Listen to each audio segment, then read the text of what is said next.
I was going to ask you another question, but this is more important, I think, for this conversation. You mentioned two players on your staff right now, two former players.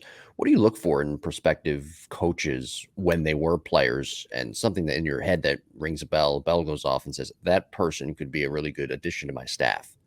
Well, number one, I could give a rip about what they know about a position or skill. Hmm. If they are, number one, a great person, I can trust them. Their demeanor. The more I'm in this and the longer I go, when I first meet someone, the demeanor is what I look for. And Sure. when I first talked to you before we got on camera, I was like, I could be friends with this guy.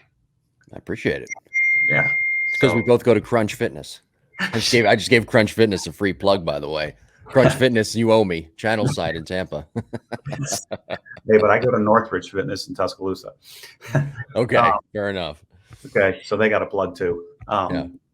But that demeanor part, like, can you talk to a 60-year-old as easily as a 6-year-old? And I think you probably realize this, but not many kids 18 to 23 right now can do that. It's impossible. The cell phone has ruined that part of conversations, right? Right. So the demeanor, work ethic, team player, can they communicate? And the two ladies that are on staff now, one is Jaden Spencer, who was a freshman on that team, and then Ryan I. Murray, who was a sophomore on that team.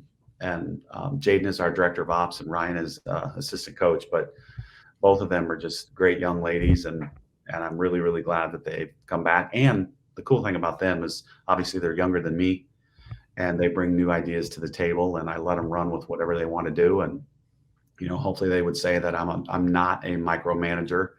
When I say you're going to do this, then you're going to do this. Like the pitching coach, that's his show, that's not my show. So just do your job, and I'll let you do it.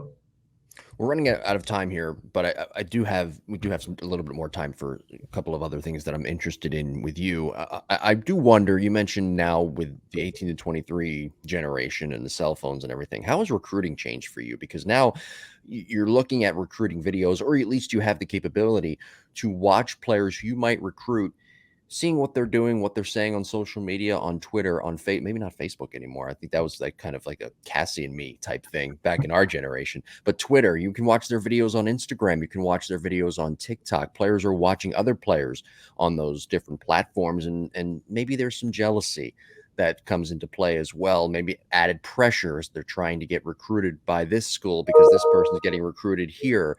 How have you navigated recruiting in the year 2022 going into 2023 with all of this new technology? Well, I think like I probably I believe like you can watch a kid 5 to 8 games, whatever, and you can say that kid is an athlete. Sure. She can run, she can throw, she can hit, she can play defense. Okay. Mhm. That's the easy part. You and I could go to a field together, and I guarantee you that both of us would pick out the best athlete. I believe that. And they're probably playing up the middle, right? Could be, probably in summer ball in high school. Yeah, sure. Yeah.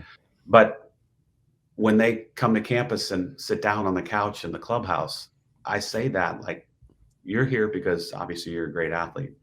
But what I want to know is what's inside you. That's the difficult part. And, our rules are September 1st, we get to call, write, text, whatever, the very first time. So your junior year in high school, I'm going to call you. Well, a lot of schools will offer immediately after one phone call. And I'm like the slowest person in America to recruit because I want to know what I'm getting when they get here as much as possible.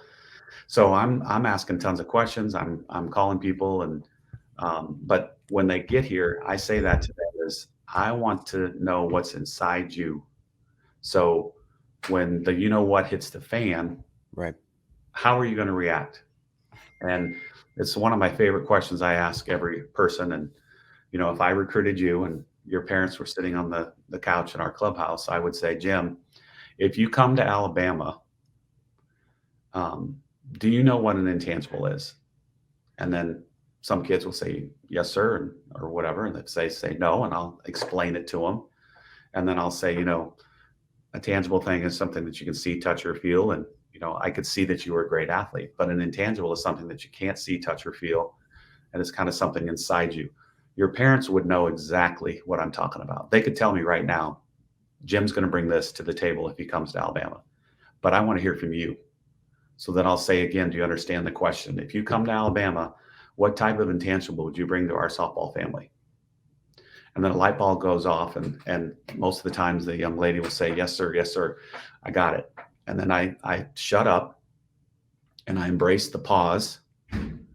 Nobody says a word. The parents are sweating now because they're waiting for her answer. And then I always say, there's not a right or wrong answer. I just want to know what you could bring to the table if you come here. And then when they do answer, some kids just blow you away. I mean, like there's been a time where I literally got up, gave the kid a hug, and said, I want you on the team. Yeah. And other times, not so much.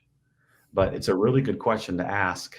And some are juniors, some might be a senior, but they're old enough to kind of realize, okay, what could I bring to the table if I do come here? So it's a great question. I love to hear all the answers. We just signed a kid, this past week that I'm telling you, her intangibles are so off the chart. Yeah. Like, I mean, she reminds me of Cassie. Mm-hmm. So I'm glad you brought up Cassie. And again, episode 17 of Cross Functionality, guest co-host this week, University of Alabama softball national championship winning coach, I might add, Patrick Murphy. Pat, I wonder when you were recruiting Cassie, what did you see? What intangibles were you looking? Because she was a great athlete, obviously, a great hitter. What did you see, though, with her intangibles when you were recruiting her? Was she one of those people that you got up and hugged right away and said, I want you on this team? Yes, absolutely. But what it was with her was her summer ball coach. He invited me up to watch. And of course, the first at bat I watched, she hits a home run. And she's got a sweet swing and lefty. I love that. But then he started telling me some of her personality traits. And then we had one of her neighbors, who's just a really, really good guy, used to work for Nike. He emailed me unprompted.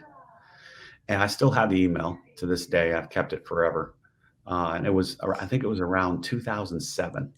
That's a long time ago.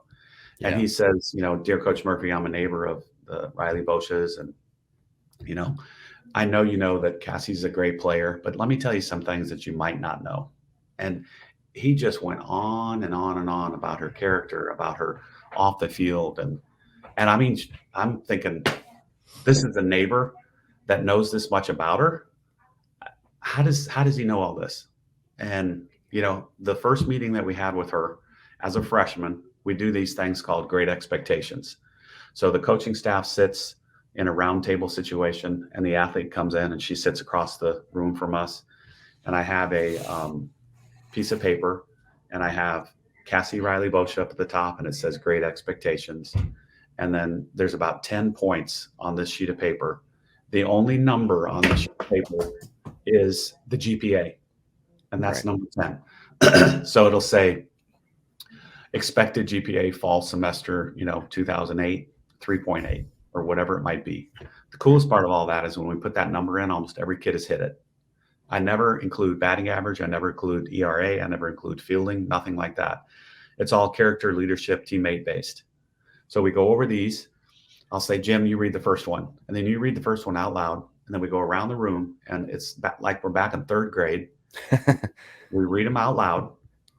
And at the end of every single one, I look at the young lady and I say, Cassie, can you handle this? Yes, sir. So all of those. And so after we read her 10, I brought out the email from, his name was Tom Dumser. And I said, let me read you this. And now it's 2 years before that he sent me that. And I said, Cassie, if you can do half of these things that he's described, you're going to be good as gold here. Mm-hmm. And then her senior year, before her meeting, I brought it out again. And I said, Cassie, you have done every single one of these things that this gentleman described that you would do. I mean, I can't say enough good things about her and what she brought to the table. And, the things she did behind the scenes, like I probably don't know half the things that she did to help kids on Mhm. the team, her teammates, things that she would say. It's just, those type of kids, that's what I'm really looking for. Just the all in team 100%.